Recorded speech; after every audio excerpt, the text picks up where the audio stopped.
Yan, hello everyone, it's Ate Jackie. So mag-greet lang tayo ng Happy Father's Day sa bawat tatay, sa bawat lolo, sa bawat uncle, sa bawat kaanak na may lalaki na may anak na, yung mga single father, yung magiging tatay. So, may the Lord God bless you. Alam nyo ba na pinagpapala kayo ng Panginoon? Siyempre, iba yung calling nyo. Kayo yung haligi ng tahanan. Kayo yung pinaka-the best foundation ng bahay. So, no matter what na i-shake, kayo ay maging matatag. Siyempre, ang inyong mga asawa din. Sila yung ilaw ng tahanan. Kailangan yung parents, both ay magiging matatag, maging maayos para ang kanilang bahay ay maging close, maging talagang matibay, no? Siyempre dahil nandoon yung mga anak pa. So, happy Father's Day. May the Lord God bless you at nawa na ang desire ng mga puso nyo, mga hinihiling nyo sa Panginoon ay matupad sa time ng ating Panginoon, yung mga naghahanap ng trabaho, makakasumpong, yung mga nahihirapan, yung mga lonely, bilang isang ama na nagpapalaki sa kanyang anak, katuwang niyo po ang ating Panginoon at lagi siyang nandyan upang patnubayan po niya kayo.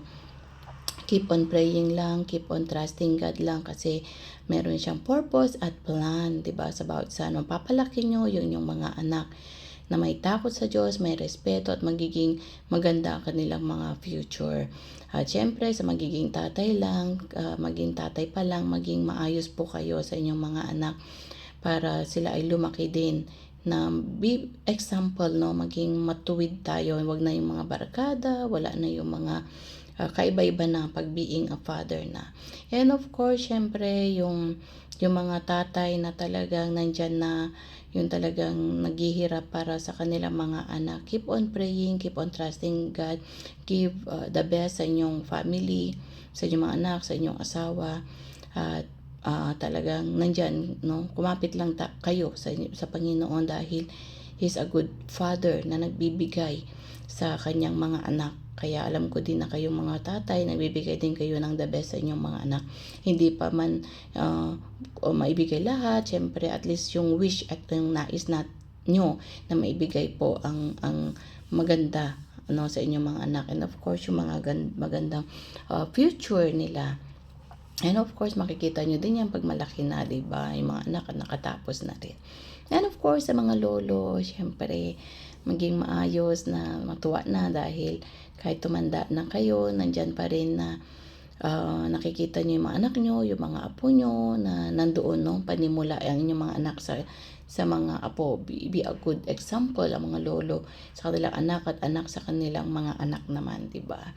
So, nandyan yung talagang cycle ng family. And of course, yun nga, yung mapagpasensyoso, mapagmahal, yung ugaling Pilipino, no, na laging nandoon at sa kanilang mga anak. So, yun lang yung ma-share ko. May the Lord God bless you all, ang inyong mga pamilya, at pagpalain po kayo ng ating Panginoong Jesus sa lahat po ng mga tatay. June is a blessed month for all the fathers. So, may the Lord God bless you. Shalom, shalom. Bye for now.